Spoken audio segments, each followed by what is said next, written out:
Ni Septemba 11 mwaka 2019. Mtazamaji popote pale ulipo, natumai kuwa asubuhi yako kuendea vema kabisa. Hujambo na karibu. Hizi ni taarifa za leo mashinani kwa siku ya leo, siku ambayo watoto wadogo na hasa wanafunzi wa shule za msingi katika kaunti ya Kilifi, maeneo ya Watamu kule, wanaingia kule ufuoni kujishirikisha na masuala ya ombaomba, wakiwaambia wazungu kwamba wanahisi njaa na kwamba wanahitaji unga nyumbani. Vile vile kwa siku ya leo, Kalembe Ndile, mtazamaji, ameweza kusema kwamba katika chama cha Jubilee kuna ufisadi mwingi sana, huku upande mwingine ikiwa ni kaunti ya Kirinyaga, bunge hilo wa bunge na hasa tukizungumzia wakilishi wadi wakitupilia mbali mapendekezo ya punguza mzigo yake Kurokot. Hizo ni mojawapo wa taarifa ambazo tunashughulikia kwa siku ya leo katika kipindi hiki cha kuanzia sasa hadi ya tamati mwendo wa saa 7 hivi kwenye taarifa zetu za leo mashinani. Mimi naitwa Nicholas Wambua, ungana nami sasa hadi tamati yake mtazamaji. Chama cha Jubilee kimepata pigo kwenye kinyang'anyiro cha kiti cha eneo bunge la Kibra baada ya kubainika kwamba mgombea wake McDonald Mariga hajasajiliwa kama mpiga kura. Tume huru ya mipaka na uchaguzi ya IEBC imesema haiwezekani kwa mgombea asiyesajiliwa kama mpiga kura kugombea kupigiwa kura kwa mujibu wa sheria na kanuni za uchaguzi humu nchini. Sasa Mariga amebanduliwa kwenye kipute hicho na Jubilee kushauriwa kukata rufaa kupitia nyenzo zinazoambatana na taratibu za uchaguzi humu nchini Kenya. The IEBC also has responsibility. And the adjudicator is usually not the IEBC. It is the court. So if the court then finds that I have your number and it finds that you are denying me an opportunity to exercise a constitutional right, with due respect, that is tantamount to using powers which you don't have. The power to deny a Kenyan an opportunity to vote. Because of the incompetences of the IEBC, we must put it back. Yeah, so what we are saying is that at this desk of a returning officer, at this level, I cannot arbitrate this particular issue. Mine is to confirm if Mariga today is a registered voter, because it is one of the requirements which, according to me and according to the records in our register, he is not in that list. I may correct you, it is not today. It is your register for 2017, Madam Returning Officer. As we talk now, I cannot find him in the register. What register do you have? We have this. Yes. So I think. Excuse me, Counsel. You'll be useful to us. I suppose you're a lawyer. You'll be useful for us because. I wanted to remind us that you still have a window to lodge any claim. You still have more than even a week to go to the DS. We don't want to lodge that claim on something we can sort out here, because what we are talking about is common sense. Counsel, you know that the electoral process is supposed to be transparent, accountable and verifiable. So when you advise, Madam, and we are not hearing the discussion that you are taking place, it looks like you are now being adverse. You are declaring an adverse relationship. It is not. We believe you are here to facilitate. Sure. That's all. So we are putting our case so that you facilitate us. To me, it is common sense. Because that document is not ours. It's yours.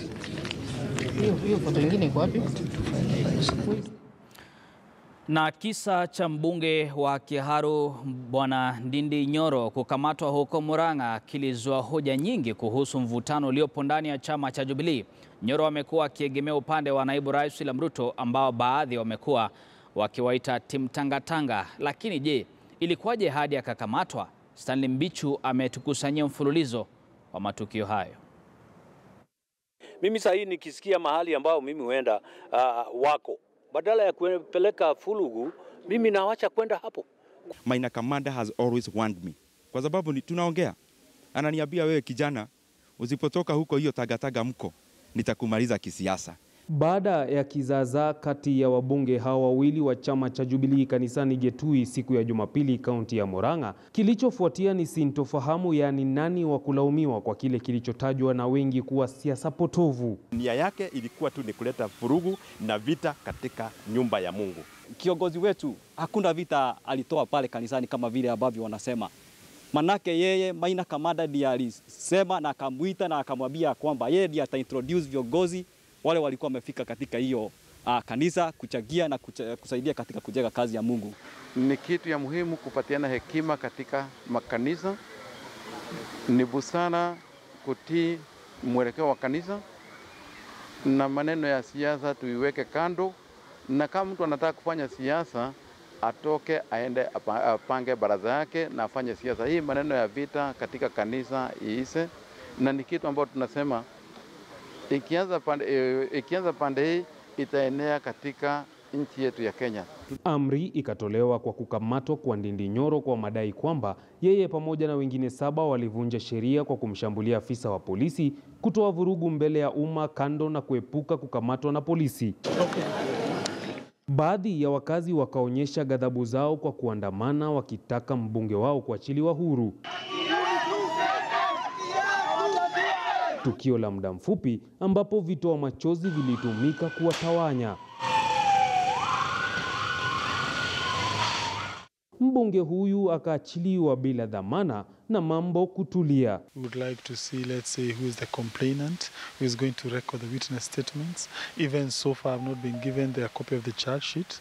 In fact, we are not even sure that he's going to be arraigned before Murang'a Chief Magistrate's Court. There are rumors that he may be taken to another station. Be that as it may, I'll be here. I happen to be his personal friend. We also related for a very long time, and therefore I'm glad that I must come and fight for him and ensure that he gets justice. And the point I also want to say is that Mr. Ndindi Nyoro is a strong supporter of the president, and therefore we should not frame it as if it's a fight against the presidency. Asubuhi iliyofuata, yeye pamoja na wakili wake wakafika kotini mbele ya hakimu Sheila Nyaga kubaini kesi dhidi yake. The police are looking for him. We don't know why they have frightened away. And really, they should not make a mockery of justice, our courts a mockery of justice. We did not come here without an appointment that we come here. I think an anticipatory bail, because we have appeared before a court of law, would be necessary. Upande wa mashtaka ukadhibitisha kutowasilishwa kwa kesi ya kujibu mahakamani. We don't act on what has been going on. A file has to come to us.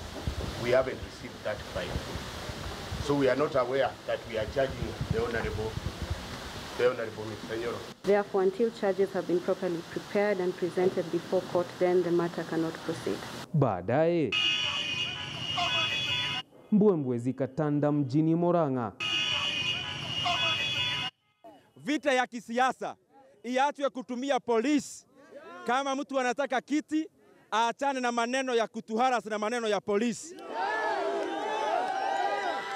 Na tena nataka kuambia hawa wamama wa Kiharu hawazai watu ambao sio wakakamavu.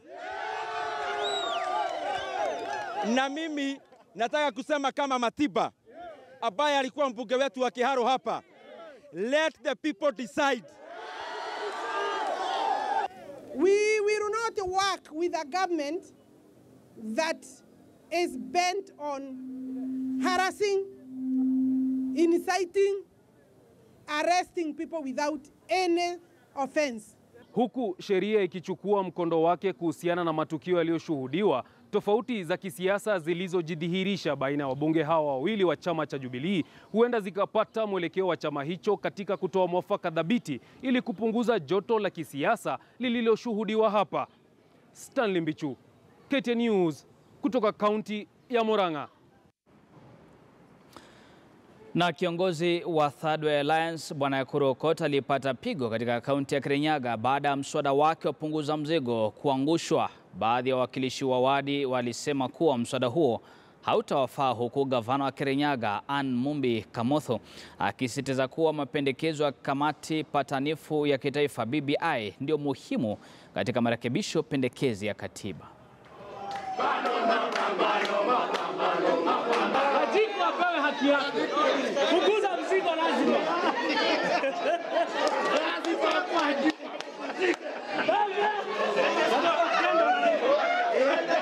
Tuambie wananchi ukweli, imekufa na itarudi tena Kirinyaga. Imekufa kwa sababu wakati kumeanza mzozano, watu wameanza kuzozana, wewe uko pande hii. Hata kuko na adhabu zingine. Lazima sasa iwekwe mpaka miezi 6 ikwishe. Na miezi 6 kusema tungoje mpaka miezi 6 ikwishe. Haitaletwa. Deadline ya mbili ni tarehe 18. Sini Oktoba. Oktoba. Sasa kwa mkaanisha hii imeanguka. Watu waambie ukweli. Lakini tuambie wananchi haiku iko wasaidia. Hata kama imeanguka ni kufinyilia kwenda finyilia mwananchi. Tulikuwa watu 23 ambao walikuwa wanakuja hapa kusupport motion mapunguza mzigo. Maswali ikawa nyingi, ikawa frustrated, na kama venye mnaona banda hiyo yote ni kusema motion haikuendelea mbele na inafaa kuja tena after 6 months. Na mnajua vizuri ya kwamba hii motion mwisho wake ni tarehe 18 mwezi ujao. Unaona? Kwa hivyo tunasema ya kwamba huu motion kwa jumla ni kuanguka, umeanguka katika mbunge ya Kirinyaga kwa sababu una expire tarehe 18 Oktoba na kuna certificate ambayo itakuwa issued kusema kwamba tumeupitisha. I am extremely pleased and I just want to thank very much the county assembly of Kirinyaga for throwing out the motion of the Punguza Mzigo initiative. As I have said many times, that this initiative has a very nice title, but it is extremely detrimental to our people. And we've had discussions with the assembly, and we've had discussions with many people, enlightening them on the importance of ensuring that it does not pass, and waiting until we have the initiative of the BBI, which we think will be taking cognizance of the things that we're very concerned. Aliyekuwa kiongozi wa chama cha Tip-Tip Kalembe Ndile amesema kuwa chama cha Jubilee kinatakiwa kuchunguzwa namna kinavyosambaza pesa kwa wanachama wake. Kalembe ambaye alivunja chama chake na kujiunga na chama cha Jubilee amedai kuwa anahisi kuna ufisadi mkubwa, kwani vyama vya kisiasa vimepewa senti za serikali lakini hamna rekodi ya jinsi zilivyotumiwa fedha hizo. Nikipeana chama changu cha Tip, tulikaa chini tukaongea vizuri sana. Na tulikaa na Ruto tukaongea vizuri sana. Akatuambia sema ametumwa na mkubwa.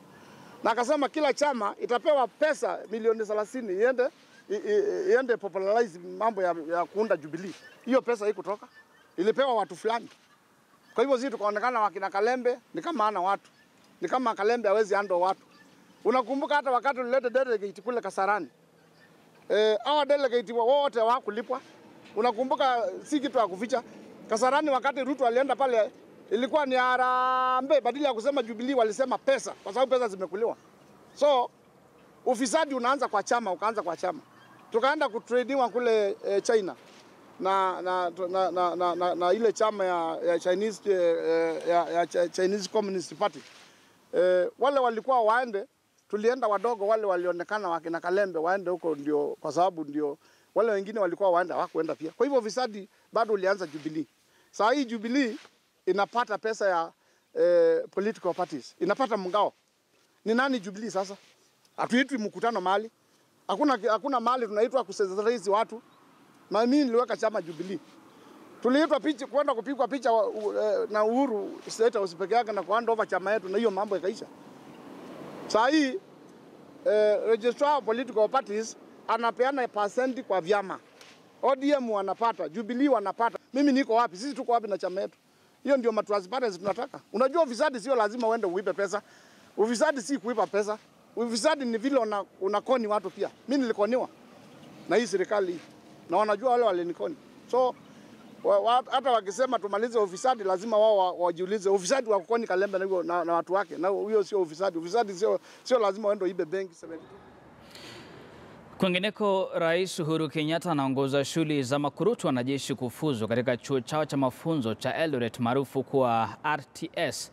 Tunaelekea moja kwa moja hadi maeneo hayo kupata picha kamili, mtazamaji, kisha baadaye tuzungumze na mwanahabari wetu ambaye ni Elvis Kosgei.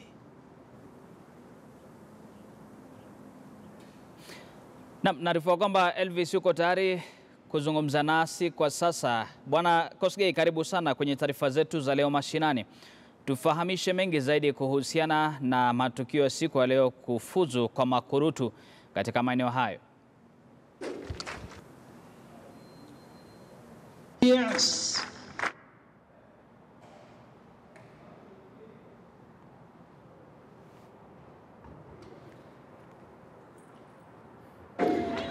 Ongeza. Naam, mtazamaji, bila shaka tutaungana naye Elvis Kosgei baadaye na tupashe mengi zaidi kuhusiana na hafla hiyo, ambapo ni kufuzu kwa makurutu katika kaunti ya Uasin Gishu pale mjini Eldoret. Taarifa hiyo baadaye Elvis atakuwa anatupa kindani.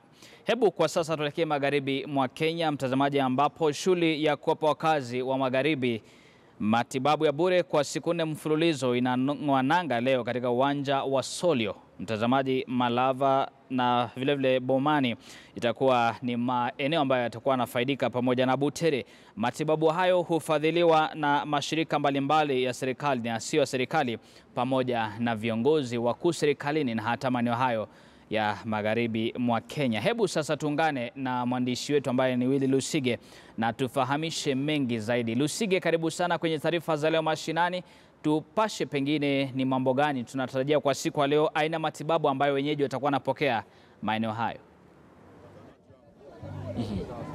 Na Wambua, matibabu ni aina tofauti, kuanzia yale magonjwa ambayo ni ya kawaida na yale magonjwa ambayo yanahitaji labda ufundi mkubwa zaidi wa matibabu, ikiwemo saratani. Kwa hivyo ni shughuli ambayo inafanyika katika eneo la magharibi, katika maeneo mbalimbali. Hapa katika kaunti ya Kakamega inafanyika katika eneo la Shinyalu, kuwakaribisha wale wakazi ambao wanatoka maeneo hayo. Ukienda upande kama Lukuyani, pia kuna kituo kingine huko, na pia kuna vituo vingine katika eneo la Mumias Magharibi. Ni shughuli ambayo ilianza mwaka 2018 na imekuwa inaendelea, hii ikiwa ni awamu ya pili, ambapo wale washikadau mbalimbali huja pamoja na kutoa ufadhili wa dawa pamoja na wale ambao wanahusika zaidi, ikiwemo madaktari ambao hujitolea kuja katika shughuli hii na kuhakikisha kwamba inakuwa ni shughuli ya kufana. Manake mwaka jana walishuhudia watu wengi ambao labda walikuwa wamekosa zile huduma za matibabu na ambao hawakuwa na uwezo wa kifedha wa kuweza kupokea matibabu. Kwa hivyo hapa ndipo wale wakazi wanakongamana, wanafika, wanajisajili, alafu mtu anaelezea labda yale maumivu ambayo yako nayo, ili waweze kutambua labda ni daktari gani ambaye anaweza kumhudumia. Ikiwa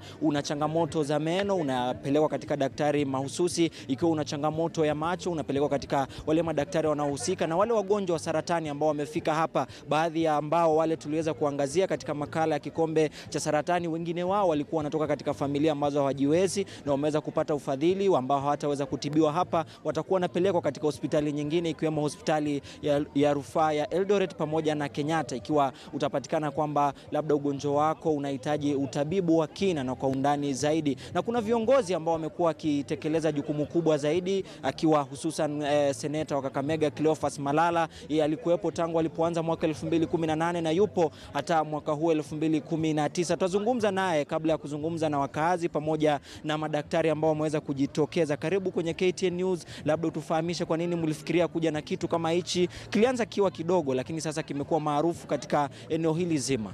Asante sana Lusigi. Mimi kama seneta wa kaunti ya Kakamega, mwaka uliopita nilianzisha Kakamega Free Medical Camp, na ofisi yangu ikaungana na mashirika mbalimbali, NHIF, NSSF, tukaungana na Empath Oncology, ICI na hospitali kadha wa kadha. Na tukasema kwamba ni muhimu tulete matibabu karibu na watu wetu. Watu wengi hapa Kakamega hawapati matibabu mazuri kwa sababu labda hawajiwezi. So mimi kama seneta nikasema nitaleta hizo mashirika pamoja, nihakikishe kwamba tumetibu. Na leo hii tunaona kwamba tuko katika Shinyalu constituency, na kesho tutakuwa katika Malava constituency, alafu ile Mtondogo tutakuwa kule Mumias, alafu tuende kule Butere. Tunataka tutembee katika constituencies zetu zote tukitibu watu, na unaona wanapewa matibabu ya bure, dawa ya bure, na hata wanapewa lunch ya bure. Na ukiangalia mabasi zile ambazo ofisi yangu kama senator tumemobilize basi karibu 120 across the county kuhakikisha kwamba wagonjwa wamebebwa kutoka kwa villages. Tumeshirikiana na CHVs wale community health volunteers ambao wana identify wale wagonjwa kutoka kule ndani kwa vijiji, wanawekwa kwa basi, wanaletwa. So sisi kama viongozi, haswa mimi kama seneta wa Kakamega, nimesema nitatumikia watu wangu kuhakikisha kwamba wamepata matibabu mazuri. Tumeona magonjwa ambayo yamejitokeza, hususan saratani, na ile saratani ya koo imekuwa maarufu katika eneo la magharibi. Nimeona wagonjwa wengi hapa wa saratani, labda hamna uwezo mkubwa sana kuwatibu hapa, labda mtakuwa mnawapeleka katika hospitali nyingine? Sisi tumeshirikiana na ICI na Ampath Oncology na Mwale Cancer Center. Tumekubaliana kwamba wale wagonjwa ambao wanapatikana wako positive, cancer positive, hizo organizations zitachukua matibabu yao bure. Kama last year wale ambao walipatikana wote walitibiwa bure na wakahakikisha kwamba matibabu yao yanaendelea bure. So haishi tu hapa. So sisi kama ofisi tunafuatilia, tunahakikisha kwamba matibabu hayo yamefanywa vilivyo. Na labda changamoto kubwa imekuwa wakazi wengi wa eneo la magharibi hawajiwezi, labda wana ugonjwa ambao unahitaji matibabu ya muda mrefu, na leo wamekuja mmewapatia matibabu ya kwanza ya bure. Je, siku zijazo mtakuwa mnawasaidiaje? Ile kitu ambayo sisi tumefanya, tumeshirikiana na NHIF ya kwamba ofisi yangu inahimiza kwamba watu wajiandikishe kwa NHIF. Zile cases ambazo hawajiwezi kabisa, sisi tunafanya nini? Tunawalipia NHIF ndiposa wanaweza endelea na matibabu yao kwa zile hospitali. Lakini kama wanajiweza wenyewe wanajilipia, lakini tunawahimiza, tuko na desk ya NHIF hapa, wanajiandikisha so that matibabu yao inaweza endelea kuenda mbele. Mwaka jana mlikuwa na wagonjwa wengi, labda mwaka huu mnatarajia wagonjwa kiasi gani? Mwaka huu tunatarajia wagonjwa 12,000, karibu 3,000 katika kila kamp ambayo tutakuwa nayo. So baada tukifika Saturday tuko na uhakika tutakuwa tumetibu wagonjwa angalau 12,000. Naam. Na labda mnaweka mikakati ambapo labda hiki ni kitu ambacho kitakuwa kinatokea kila mwaka, kwa sababu mwaka jana watu hawakuwa wengi kama jinsi walivyo sasa hivi? Tumesema kwamba mimi so long as niko katika uongozi na mimi ni senator wa county ya Kakamega, this is an annual event. Kila mwaka tutakuwa tunakutana, tunatibu watu wangu, kwa sababu mimi ni mtu ambaye najali watu wangu, najali na afya yao, na nataka tuhakikishe kwamba tumehimiza ile mambo ya universal health coverage, kwamba matibabu irudi katika primary health cares na zisifanyiwe kule katika referral hospitals pekee yake. Labda utaniruhusu nizungumze na baadhi ya wagonjwa ambao wameweza kufika. Mama, njoo hapa karibu, usiogope, tufahamishe jina lako, labda unaugua, mbona umefika hapa, umepata matibabu? Mimi kitu ya kwanza namshukuru Mwenyezi Mungu, sababu nilikuwa nimeenda kwa kanisa nikapikiwa simu, tuko na matibabu Isolio. Sasa nilisikia waliniambia kwa kanisa, kwa nini umeshika simu? Nikawaambia wacheni mpe habari, wanasema wagonjwa wanatibiwa Isolio. Mimi niko naenda, nikachukua pikipiki mpaka nikafika hapa, nikaenda huko, nikaambiwa ulikuja na pasi, na mimi nikuja mguu, lakini nikasema nilikuwa na pikipiki. Wakanichukua wakanipea hapo namba, kupewa namba, tukaingia hapo. Kuingia hapo pimwa pressure, ikawa niko na pressure.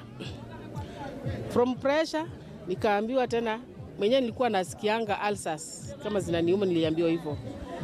Alafu nikaona daktari, pene ilikuwa inaniuma, nikaona daktari. Alafu nikapelekwa paka kwa pharmacy, nikapewa dawa. Na labda umeambiwa njia ambazo zitapunguza ile kasi ya damu yako ama pressure? Nimeambiwa kitu ya kwanza nimeza dawa vile inatakikana. Alafu kitu ingine nipunguze sukari, nisinywe sukari nyingi sana kwa chai.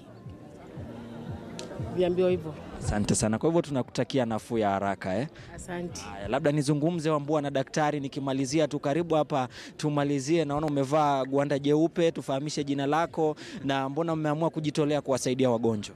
Kwa majina naitwa Alfred Makoti, meneja katika ofisi ya Mheshimiwa Senator Malala, na leo hii tumejumuika hapa pamoja ku offer services ambazo zinaitwa free medical camp. Tuko na wagonjwa ambao zaidi ya 5,000 ambao wameshafika tayari, na tunasema kwamba watu wote ambao wako Shinyalu mwakaribishwa, na hii tu ndio series ya kwanza ya medical camp. Tuko na medical camp ya Solio ambayo inafanyika leo. Kesho tuko kule Malava Primary. Tuko tena Mumias on Friday, na tuko katika ile hospitali ya Mwale Technological City on Saturday. Tungependa tu kuwakaribisha wagonjwa wote mkuje mpate matibabu. Vijana labda hao wamejitokeza, manake pia si wengi ukilinganisha na wale ambao tumeona ni wa umri mkubwa. Vijana wamejitokeza kwa wingi. Kuna huduma za HCC, HIV and counseling ambazo zinapatikana pale, huduma za family planning, huduma za sexual reproductive health, na pia tumeona vijana wengi wamejitokeza kama volunteers kutusaidia kazi ambazo madaktari wanaweza fanya ama kazi za mkono, na tunafurahia kwa hilo jambo. Naona kuna mama hapa anataka kuzungumza sana. Karibu kwenye KTN News, tufahamishe jina, umetibiwa? Asante sana. Kwa majina ni Elizabeth Lila. Tumefurahi sana kwa Senator Malala kutuletea matibabu. Wengi wetu tuko wagonjwa, mmoja kama mimi sioni macho mbaya. Wameniambia nipige simu kwa center, alafu watanipatia miwani, na kwa vile tuko wagonjwa tumepata matibabu kutokana na Senator, mpango wa Senator. Tumeshukuru. Asante sana. Kwa hivyo ni baadhi tu ya kauli za wakazi hapa katika eneo la Magharibi baada ya kuanza ile shughuli ya matibabu ya bure ambayo inaendelea katika eneo la Magharibi hapa katika kaunti ya Kakamega, ni eneo la Shinyalu na maeneo mengine ambapo wagonjwa wanafika na kupata matibabu ya bure ambayo yamefadhiliwa na mashirika mbalimbali ya afya, yale ya kiserikali na yale yasiokuwa ya kiserikali. Wambua. Na asante sana Willy Lusige kwa hiyo taarifa, na bila shaka itakuwa ni taarifa za kufurahisha wenyeji maeneo hayo pale ambapo atakuwa akipokea huduma za matibabu bila malipo. Kwingineko katika Eldoret kule, mtazamaji, ni kuwa Rais Uhuru Kenyatta anaongoza shule ya makurutu wanajeshi kufuzu katika chuo chao cha mafunzo cha Eldoret maarufu kuwa RTS. Tuelekee moja kwa moja hadi huko ambapo kwa sasa tunaona makurutu hao Rais Uhuru Kenyatta teremeza kuwasili na kufanya ukaguzi wa gwaride. Hivi sasa anaelekea kuketi ambapo bila shaka atakuwa anaongoza hafla nzima ya kufuzu kwa makurutu hao. Hadi tamati tutakuwa nakuletea hizo taarifa ambazo mwanahabari mwenzangu Elvis Kosgei anazifuatizia kutoka maeneo hayo. Kisha taarifa zaidi utakuwa unazipata baadaye mwendo wa saa 1 kwenye taarifa zetu za KTN leo.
Mheshimiwa Rais, kwa sasa tamasha fupi ya muziki Naraka Lembo Luya Medley.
Naam, bila shaka picha za moja kwa moja kutoka Eldoret pale ambapo Rais Uhuru Kenyatta anaongoza hafla ya kufuzu kwa makurutu katika basi kaunti hiyo ambao ni makurutu wa kijeshi, mtazamaji, na bila shaka kama nilivyokuarifu ni kuwa taarifa zaidi muda si mrefu tutakuwa nazipokea naye Elvis Kosgei ambaye yuko pale anazidi kuzifuatizia moja kwa moja na tena kwa karibu sana. Kwa hivyo basi tegea hapa kwa sasa, napata mapumziko, muda si mrefu nitakuwa narudi na hiyo taarifa na nyingine nyingi ambazo tumeweza kukuandalia kwa siku ya leo, pamoja na hatma ya wananchi katika msitu wa Mau. Je, kutoka sasa itakuwa namna gani kufuatia makataa siku 60 waliopewa na serikali? Usiende mbali.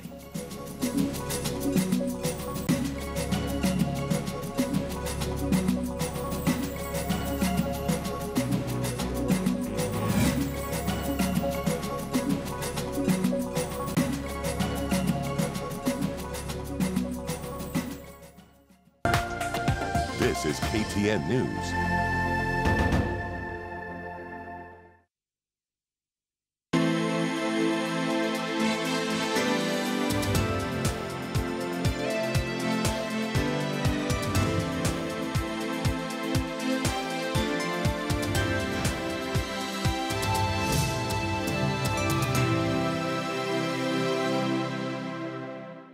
The Kenya International Industrial Expo will be held at the Oshwell Center from the 10th to the 12th of September 2019. Attendees aim to benefit from exchange of new technology such as artificial intelligence and robotics. Africa is on the move, farming with tech and moving mobile money, turning trash into cash and finding our fortune online. So whether you're starting out on your own or budgeting for tomorrow, we are sharing inspiring ideas from across the continent and expert advice on how to navigate your world. For business news that's useful to you, get informed, get ahead with Africa Business from the BBC.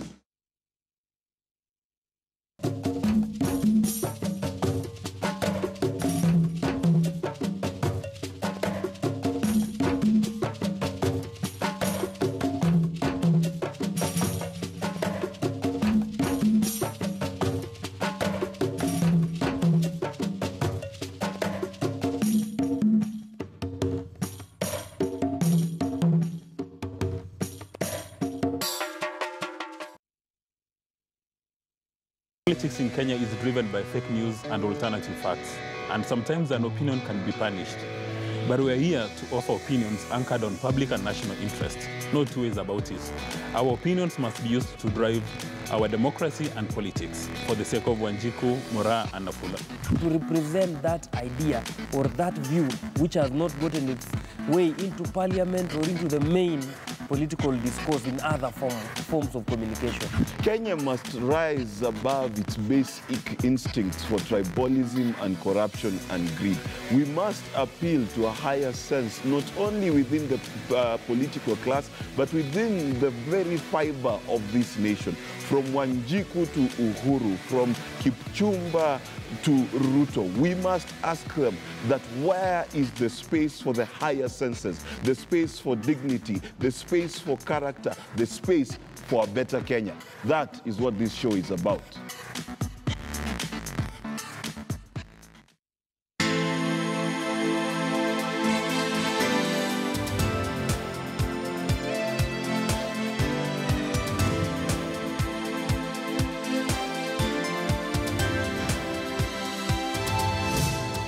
KTN News. Get the whole story.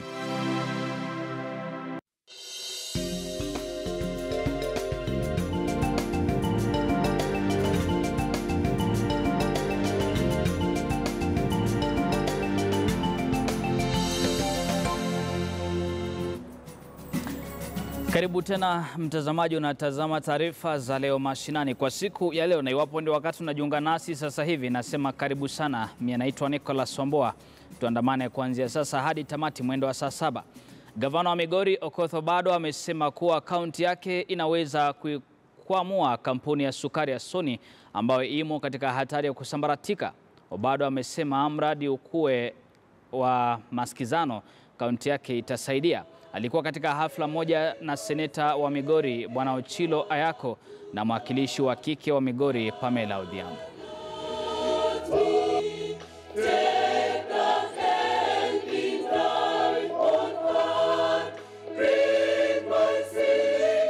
So Sony is the economy of our county, together with Homa Bay County, Kisii County, and Transmara or Narok County, if you like.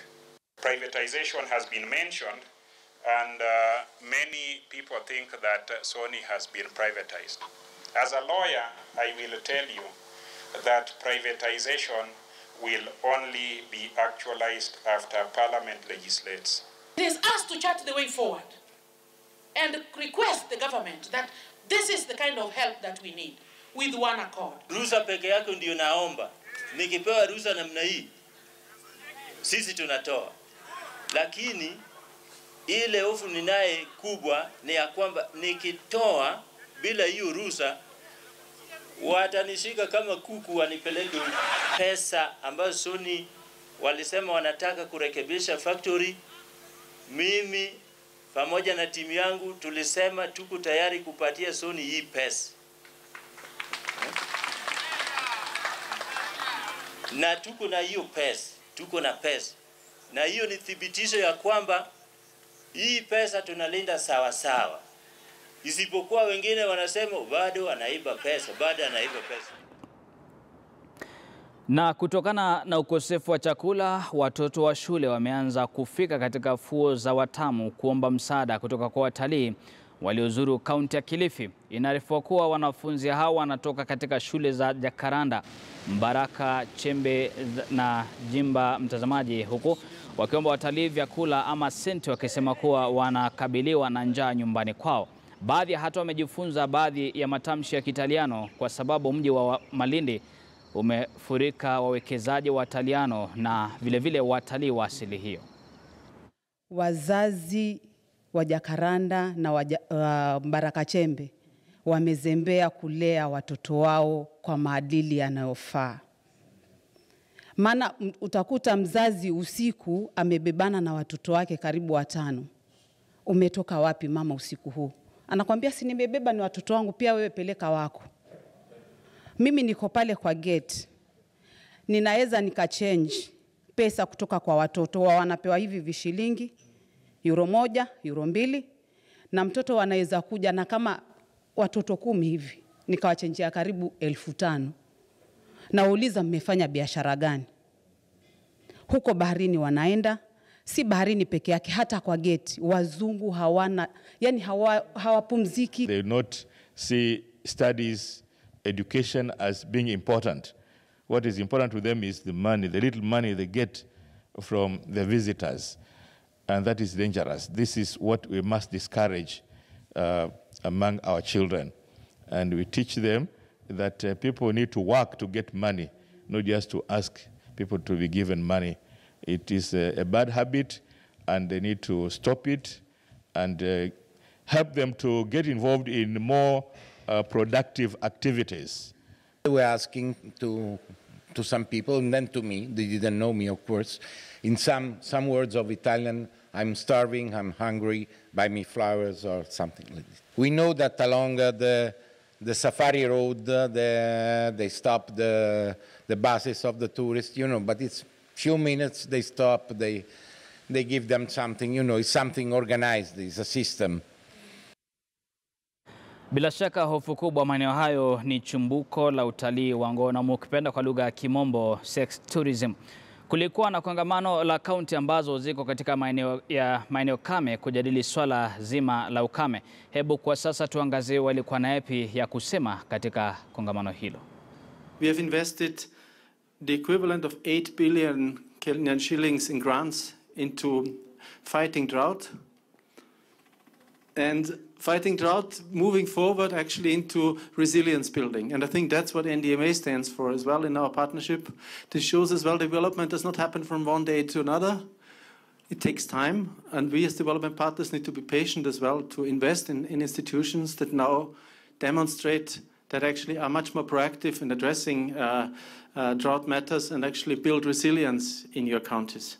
I'm also happy that the devolution and the ASAL conferences now have both become indispensable in the governance calendar of our country. And as the delegates agreed last year, the ASAL conference will now be an annual event that will bring together all stakeholders.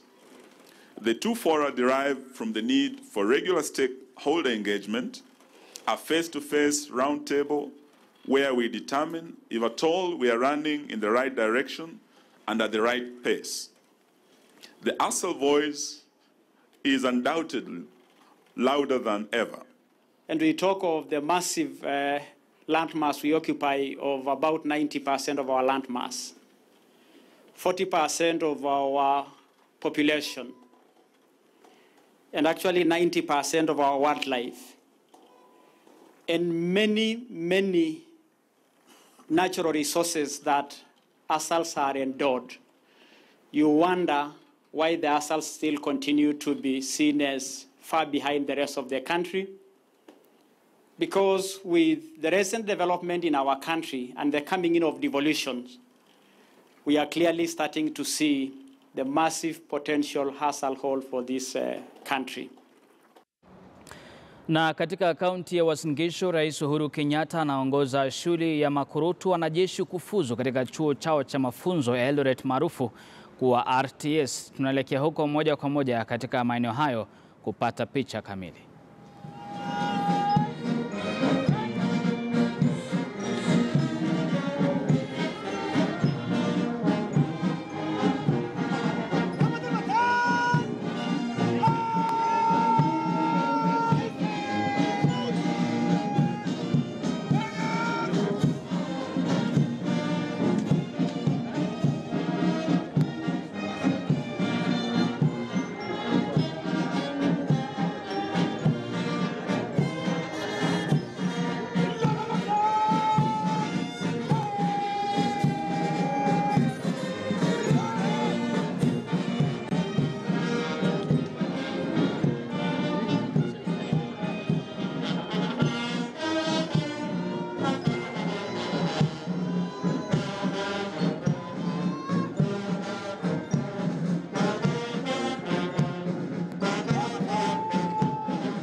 Adjutant Captain H.M. Muru.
Picha za moja kwa moja kutoka Eldoret ambapo basi ni hafla ya makurutu kufuzu. Tutakuwa tunakupasha mengi zaidi, idadi yao na vile mtazamaji ni kina nani wengine ambao wameweza kuhudhuria hafla hiyo ambayo inaongozwa na Rais Uhuru Kenyatta kwa siku ya leo.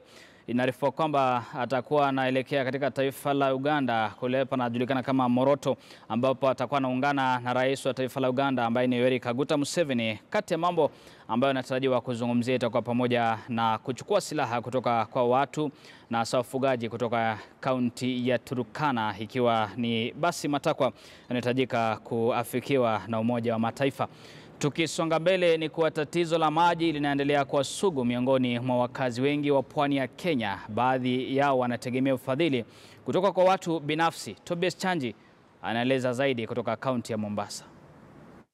Na tupo katika eneo la Mwakalanga ambapo ni mojawapo ya eneo kame katika eneo bunge la Kinango lililopo katika kaunti hii ya Kwale, na kwa kuwa limekuwa ni eneo kame kumekuwa na changamoto sana kuu hasa kwa kina mama ambao wamekuwa wakisaka maji, lakini kwa sasa wana kila sababu ya kutabasamu kutokana na bwawa hili ambalo limegharimu serikali ya kaunti ya Kwale kima cha shilingi milioni 98. Na labda tu nipate tu maoni kutoka kwa baadhi yao kina mama na vile wazee kutoka sehemu hii kuhusiana tu na changamoto ambazo wamekuwa wakipitia nazo labda katika usakaji wa maji haya. Tuanze na majina yako. Kwa majina naitwa Mwaka. Kwa tunateseka kuna maji, lakini sasa hivi tunashukuru tumepata maji. Sasa hivi tunachota maji kwenye fereji, tunashukuru Mungu, na tena tunataka zaidi na zaidi. Labda tutuelezee tu kabla hapa maji mlikuwa mnapata vipi katika eneo hili kizingatiwa kwa eneo kame na vile liko katika mpaka wa Kenya na Tanzania? Maji tulikuwa tunachota Kilimangodo, lakini sasa hivi tunashukuru. Unashukuru tu. Kisha labda tupate maoni mama yako. Mama utatupatia majina yako. Alafu tu tuelezee tu changamoto ambazo umepitia eneo hili, ni eneo kame, na labda maji haya mnayatumia kufanya nini? Tusonga karibu tusikie.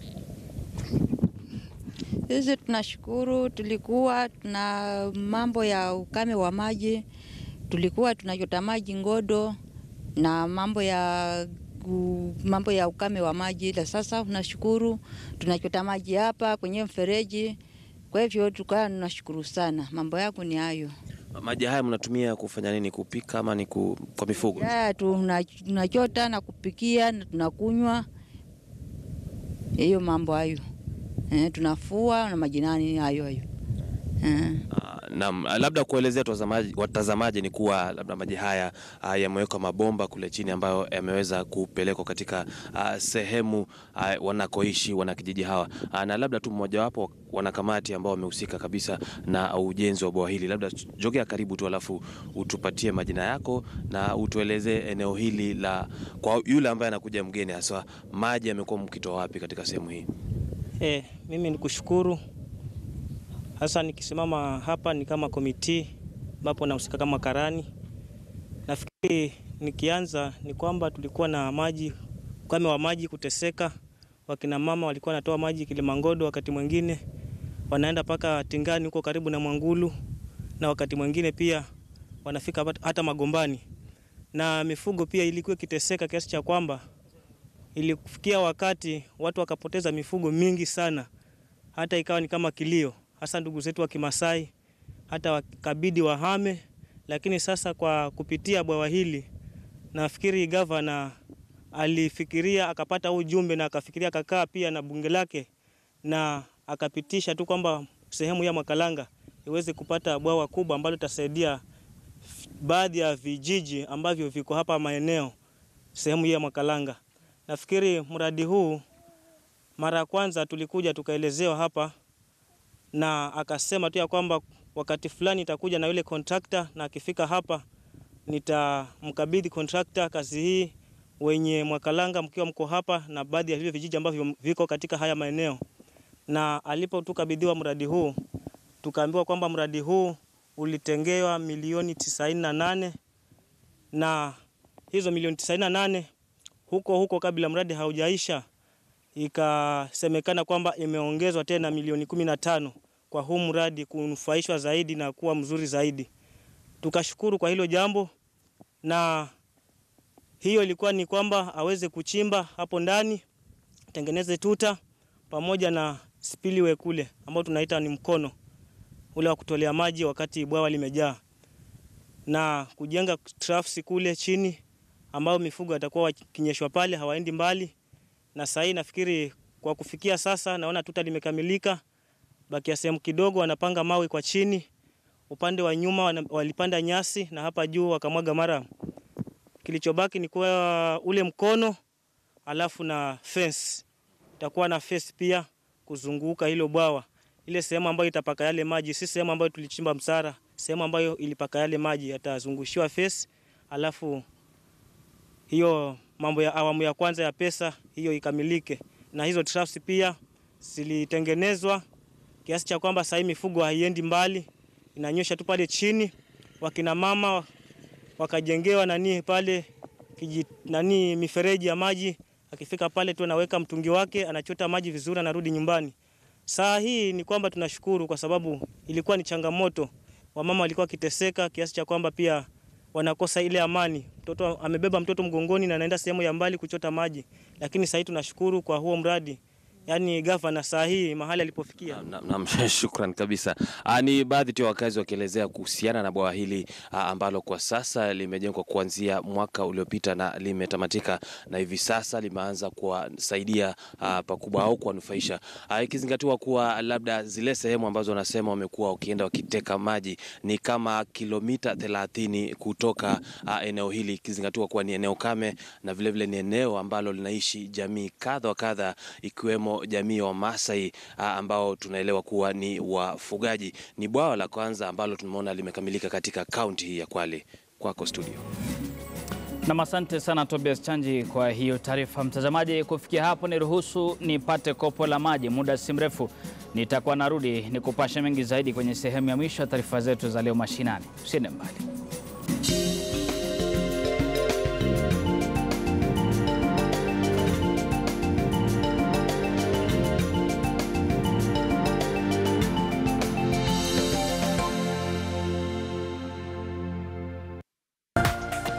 This is KTN News.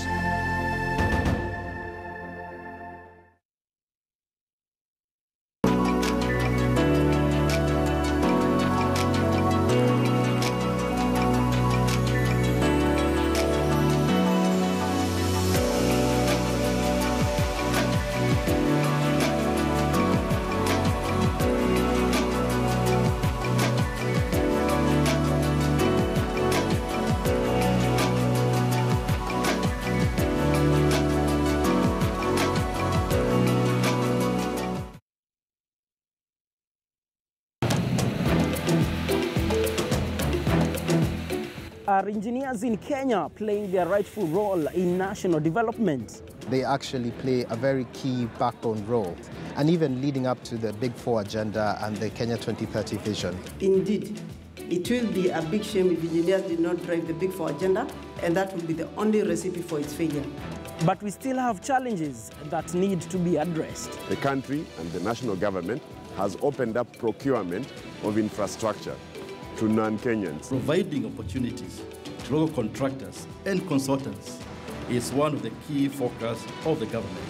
We have the opportunity, we have the responsibility, and the time is now. Engineering National Development this Thursday at 8:30 p.m. on KTN News.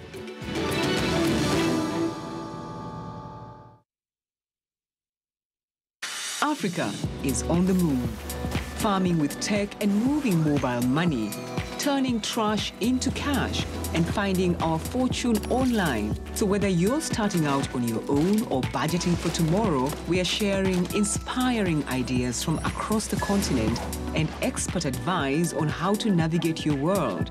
For business news that's useful to you, get informed, get ahead with Africa Business from the BBC.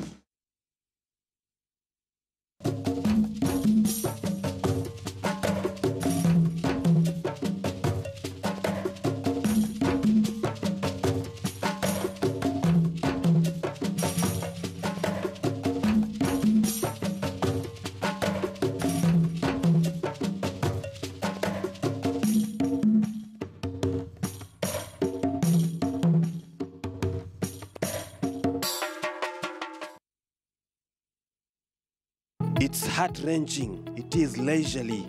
We are not only the spectators of events, but participants. We take all the risks and precautions to bring you stories that will only need the courageous ones. And as they say, many were called, but few are chosen. Tune to KTN News every Tuesday at 3 and 9 p.m. for the Adventure Diaries for the eye-catching activities.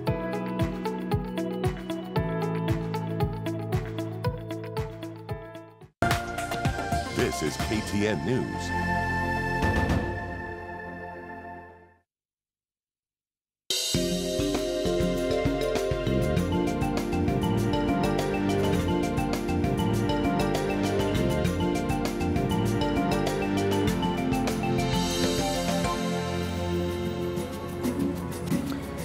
Karibu tena mtazamaji kwenye awamu ya mwisho ya taarifa zetu za leo mashinani. Waziri wa mazingira na misitu Bwana Keriako Tobiko amesisitiza kuwa hamna mtu yeyote atakayefidiwa kwenye uhamisho wa watu awamu ya pili kwenye msitu wa Mau. Hata hivyo,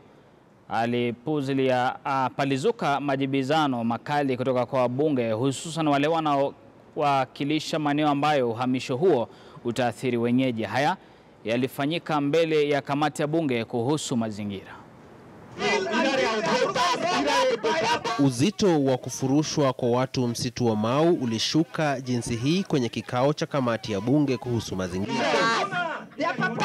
Waziri wa mazingira Keriako Tobiko akishikilia msimamo wake kuhusu uhamisho wa watu kwenye awamu ya pili. They are pieces of paper. Who has given law? They have to be proved by a court of law. Read Article 40. No, it has to be proved by a court of law. You don't just wake up and declare. Baadhi ya wabunge wakitofautiana vikali na Tobiko, wakisema watu hao takriban 16,000 kwa hesabu za Tobiko wanaokalia ardhi ya ekari 22,000 wanastahili fidia, kwani kununua kwao ardhi hiyo hakukuwa kukiuka sheria kwa makusudi. We are asking for compensation for government negligence.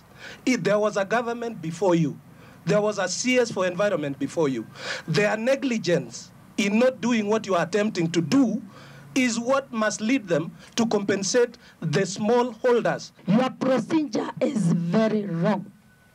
The second thing, CS, you have ignored the local leaders in this country. Kwa mujibu wa Tobiko, kati ya familia 800 hadi 1,000 zimeondoka msitu wa Masai Mau kwenye kipindi cha majuma mawili yaliyopita kwa hiari yao. Ikiibuka kuwa watu 716 tu msituni humo wana hati miliki za ardhi, 4,439 wakiwa na barua au maafikiano ya ununuzi, huku 2,741 wakiwa bila stakabadhi zozote za umiliki wa ardhi. The right to compensation depends wholly and solely on validity of title. We deal with the issue of titles correctly. We don't, yeah. We were going on. Don't believe in a sitting of parliament. No, titles cannot be papers.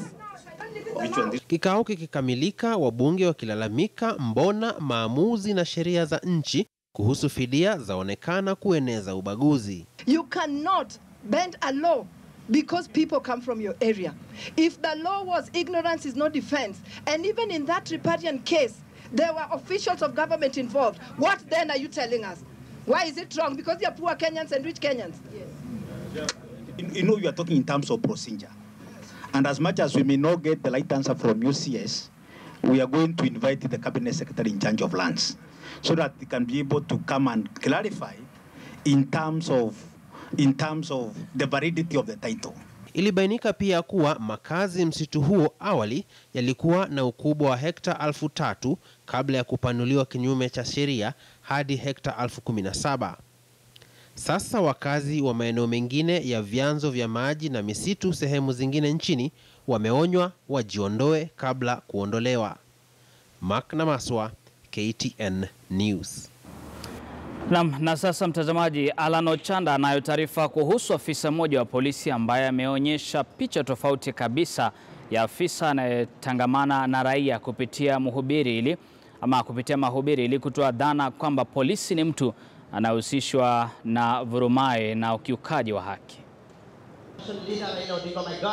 William Sifuna ambaye ni afisa wa polisi mjini Maralal, kaunti ya Samburu, ameandikisha historia ya kubadili dhana kwamba polisi ni adui wa raia. Amejitosa kwenye mahubiri ya Injili akisema kwamba wito huo umempa fursa ya kugeuza nyoyo za wengi. My work is to deliver spiritual services apart from my normal duty as a police officer. I also deliver spiritual services to the police officers and police families.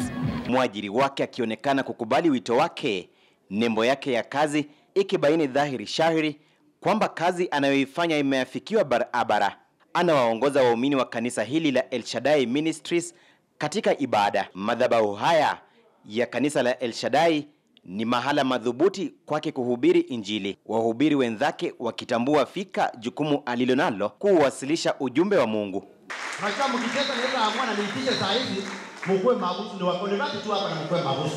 Hata nikiwa peke yangu ninaweza. And he's just a different breed of police officers, and we really appreciate God for having raised such a servant of God. Mitaani ni kipenzi cha wengi. Kitu ya kwanza anakuja anawapatia mawaidha zenye mnafaa kufanya kazi yenu. Na tunaona ni vizuri. Tunaona at least maaskari wanakuja karibu na raia. Hali waliozoea wa Kenya ni kuwaona polisi wakitembeza mikwaju kwa waandamanaji na kuwarushia vitoza machozi. Maafisa wa usalama watajwapo katika sentensi moja, picha akilini huwa si nyingine bali hii. Alan Ochanda, KTN News. Na shule moja ya msingi katika eneo bunge la Butere, kaunti ya Kakamega inakabiliwa na tishio la kufungwa kwa sababu ya kukosa vyoo. Idara ya afya ya umma katika kaunti ya Kakamega ilitoa ilani kwa shule ya msingi ya Etatira kijijini Busheine itakayokadiriwa kuwa na wanafunzi 400 na vyoo 6 pekee kujenga vyoo vingine mara moja, la sivyo shule ifungwe ili kuzuia uwezekano wa mchipuko wa maradhi. Shule ya msingi ya Etatira iliyoko katika kijiji cha Busheine eneo bunge la Butere katika kaunti ya Kakamega ipo shida. Shule haina vyoo vya kutosha kuhudumia idadi ya wanafunzi wapatao 400. Hali ambayo imewalazimu maafisa wa afya kutoka serikali ya kaunti ya Kakamega kutoa ilani ya makataa ya kuifunga shule kwa ukosefu wa vyoo. The total number of children in the school is around 383, and we have only 4 toilets for girls, while the other 8 are for the boys. So they're not enough to serve the population. Now, for every 30 boys, we require to have 1 pit latrine and plus a urinal. And for every 25 girls, we require 1 pit latrine. Barua hiyo kutoka idara ya afya ya umma iliandikwa tarehe 22 mwezi Julai, na ikizingatiwa kwamba makataa ilikuwa siku 21 pekee, tayari kipindi hicho cha ilani kimepita kwa takriban mwezi mmoja zaidi. Ila tatizo sio tu kwa wanafunzi, hata walimu pia hawana vyoo. Tayari idara ya afya imetuma onyo jingine, dalili zote zikiashiria kwamba shule ya Etatira itafungwa wakati wowote iwapo hatua za dharura hazitachukuliwa. Kwa hivyo shule ikifungwa, sijui tutaenda wapi. Na hao wanafunzi wanatakiwa waendelee, wale wafanye mtihani. Mwalimu mkuu Belinda Murunga anahisi shule hii imesahulika na kutelekezwa kabisa na viongozi. Kila kitu kinaonekana kwenda mrama, iwapo sio kilio cha ukosefu wa vyoo, ni ubovu wa madarasa. We are to the extreme end of Kakamega County ya neighboring Siaya, the last school. So ni kama tuko na shida, shule imesaulika.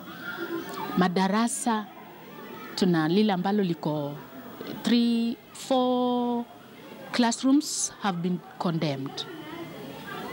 Upande mmoja imeanguka. We do not have a kitchen. Ni mambo mabaya. We have given them a reminder notice and we are going to follow it up to the latter, and once they don't meet the requirements, we may close the school. Ingawa mwalimu mkuu amefafanua kwamba huenda hatua ya shule hii kuwa kwenye mpaka wa kaunti mbili kumechangia masaibu yake, bado maswali mengi yangalipo.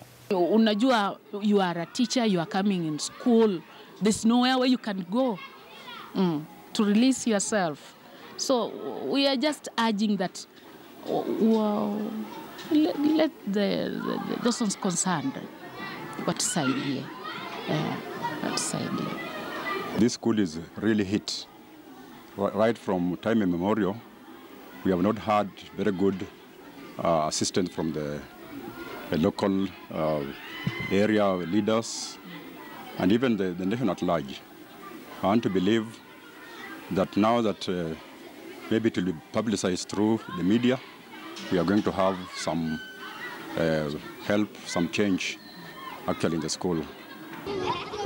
Ikizingatiwa kwamba muhula wa 3 ni mfupi zaidi, hasa kutokana na mtihani wa taifa wa KCPE, Ipo haja ya hatua madhubuti kuchukuliwa kwa haraka ili kuinusuru shule hii ya msingi.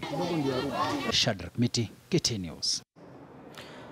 Na kwenye taarifa ambayo tunazidi kuipa kipaumbele ni kuwa Rais Uhuru Kenyatta anaongoza shule ya Makurutu wanajeshi kufuzu katika chuo chao cha mafunzo cha Eldoret maarufu kuwa RTS. Tunaelekea huko moja kwa moja mtazamaji sasa na tupate picha kamili za moja kwa moja.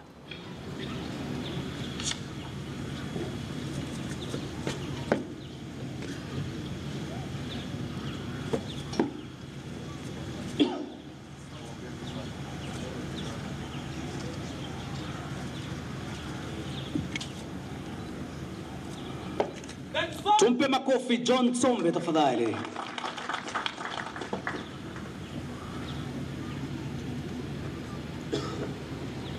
Best recruit in combat marksmanship, number 154866, recruit Quintain Indeche, Kenya Army.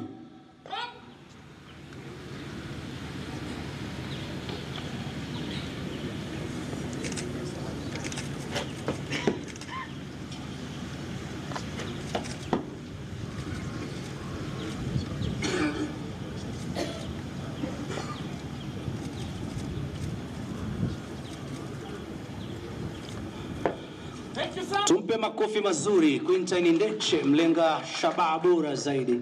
Asante sana Mheshimiwa Rais kwa kuweza kuwazawidi hawa wote waliofanya bora zaidi wakati wa mafunzo yao.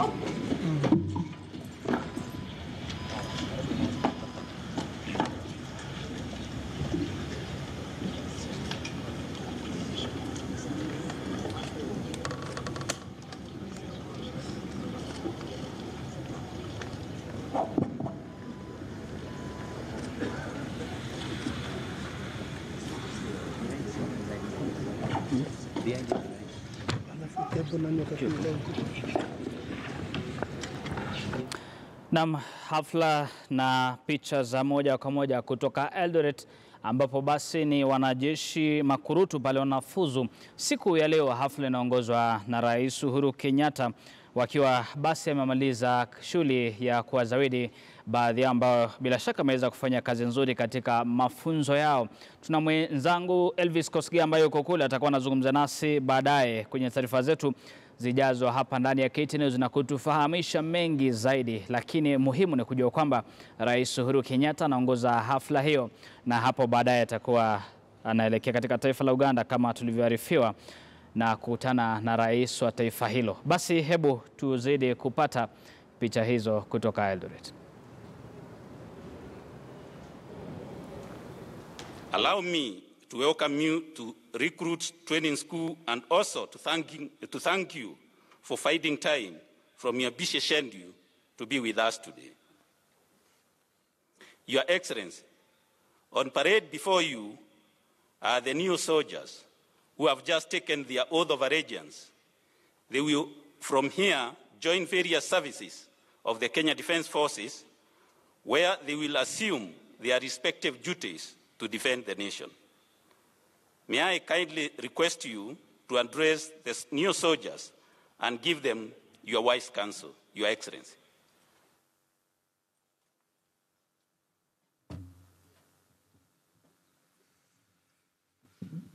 Thank you very much. Please be seated. Thank you. Distinguished guests, all graduates here today, ladies and gentlemen, it gives me great pleasure to join you in celebrating the passing out of the graduates of this training school. Let me begin by recognizing the remarkable men and women who have made this momentous occasion possible. I thank the Cabinet Secretary for Defense, the Chief of the Kenya Defence Forces, service commanders, senior Kenya Defence Force officers, the commandant and staff of the training school, and of course, each and every young man and woman who have successfully completed their basic training. Your individual and collective efforts have added more arrows to the quiver of our national defense, strengthened our shield against those who would wish to do this nation harm, and added fresh vitality to what is without doubt one of the finest and most respected militaries on the continent and globally.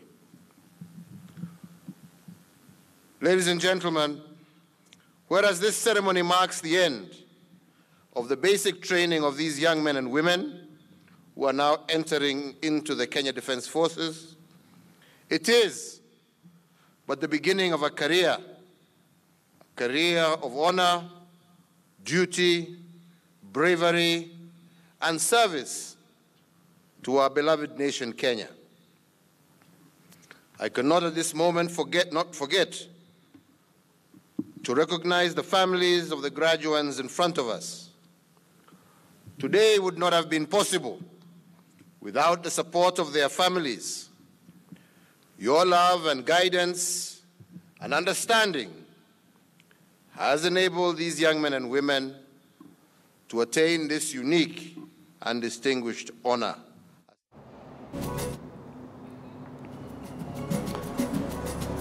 Naam, naibu rais kunradhi, lakini Rais Uhuru Kenyatta pale akitoa hotuba yake katika hafla ya kufuzu kwa makurutu wanajeshi kule Eldoret. Basi hiyo ni taarifa ambayo mwenzangu Elvis Kosgei atakuandalia baadaye, na hasa katika taarifa za KTN News Desk kuanzia saa 7. Mimi naitwa Nicholas Mboa. Niruhusu tuweze kufunga taarifa zetu za leo mashinani kwa siku ya leo. Naondoka, naomba tupatane hapo kesho saa 5 tena kwenye taarifa za leo mashinani kuanzia saa 7. KTN News Desk itakuwa inaingia uwanjani.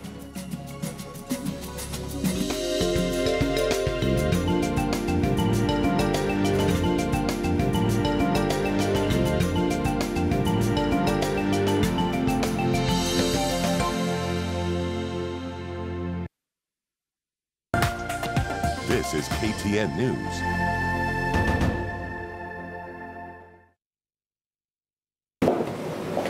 Akae karibu na moto huandaliwa kwanza. Kila wikendi tunaipamba runinga yako na taarifa zenye uketo na simulizi za kuliwaza fikra na akili. Ni makala maalum ya Tembea Kenya, bila kusahau masogora walionoga, tukiangazia waliko. Uzuri wako unanipa kiwewe. Ni wanawake ambao wameenda nje ya uwezo wa nafsi zao, na kila Jumapili tunawavika joho la mwanamke ngangari. Nafunga kazi ni jamvi la nususi ya jinsia, tukichanja hoja na haja zinazoathiri jamii. Usikubali watoto wajue mnagombana. KTN leo wikendi ndio nuru ya ufahamu wa habari.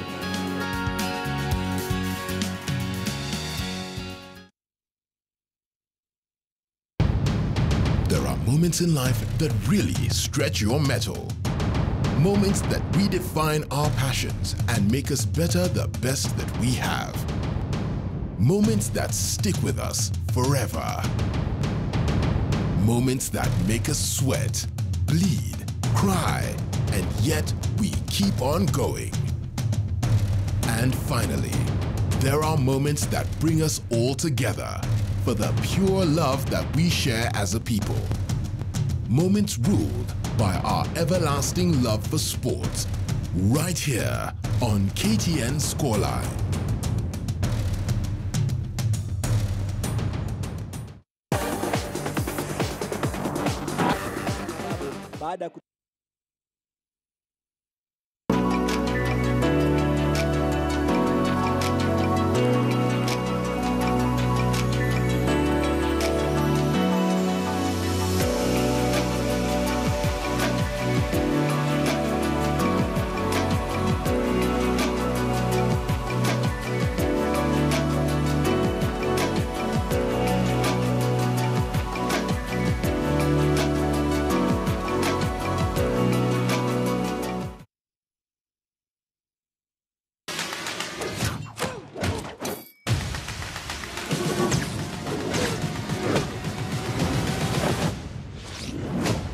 Access granted.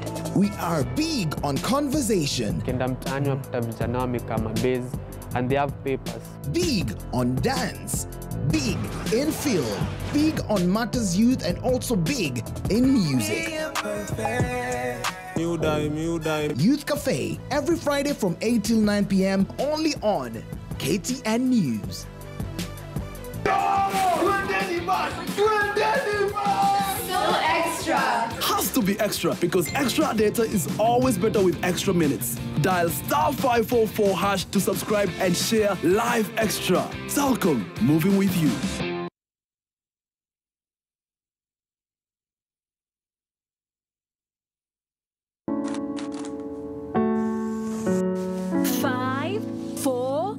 What counts when it comes to Duracoat vinyl silk? Is it the outstanding stain resistance? Is it the smooth and silky sheen? Or is it the 7,000 colors you can choose from? At Duracoat, we say what counts is what you make of it. Make it Duracoat vinyl silk. Make it yours.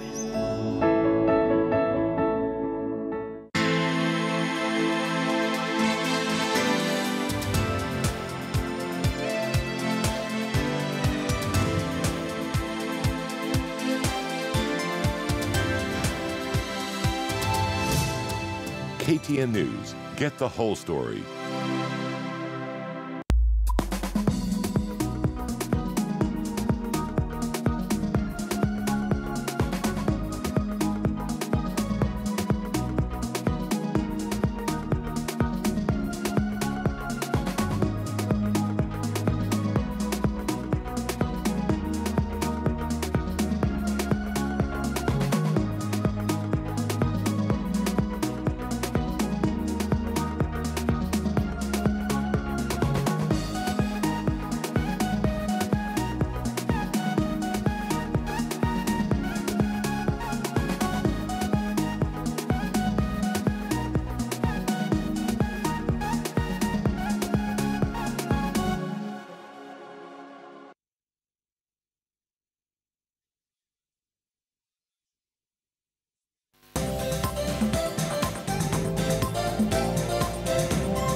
A very good afternoon to you. Many thanks for tuning in on this 11th day of September 2019. You're right on time. This is News Desk. Always a pleasure to have you with us. Let's take a look at the latest developments that have happened in the course of the day. We begin with the highlights.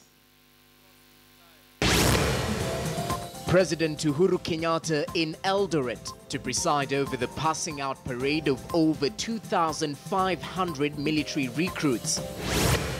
Lawyers representing MacDonald Mariga set to lodge an appeal against IEBC's decision to disqualify the retired footballer from contesting in the Kibra by-election. Concerns of a possible increase in child sex tourism in Watamu as children from local schools flood the beaches to beg from tourists.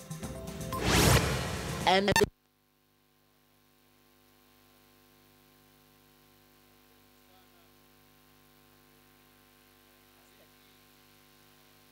Jesse Rogers. We begin with the latest emanating from Eldoret, where President Uhuru Kenyatta is this afternoon presiding over the passing out parade of over 2,500 military recruits at the Moi Barracks in Eldoret. Let's just cross over live and listen in.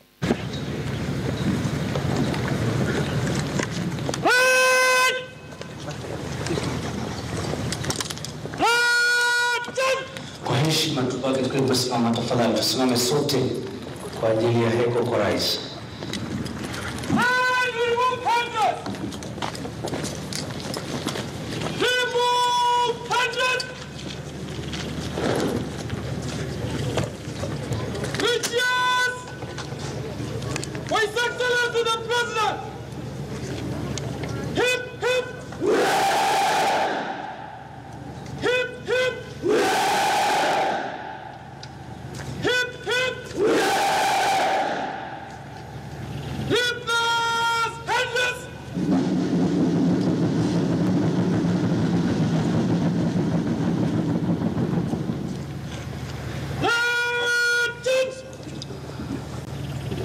Afisa mkuu wa gwaride hii hivi sasa kuja kuweza kuomba idhini ya kuondoa gwaride hii ya askari wapya uwanjani.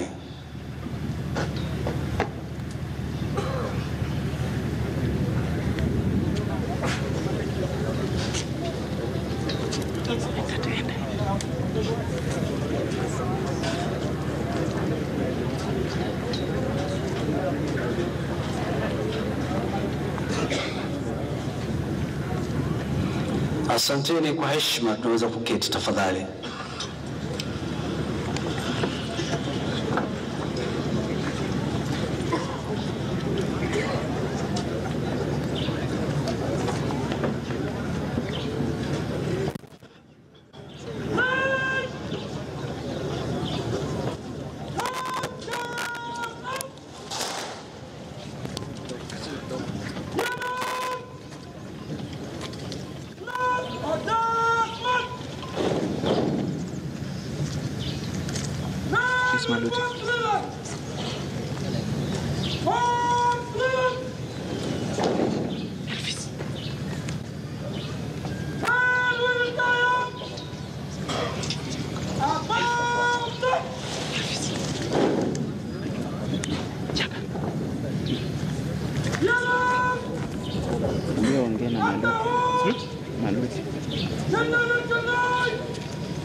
Ulivyosikia ni to your duties.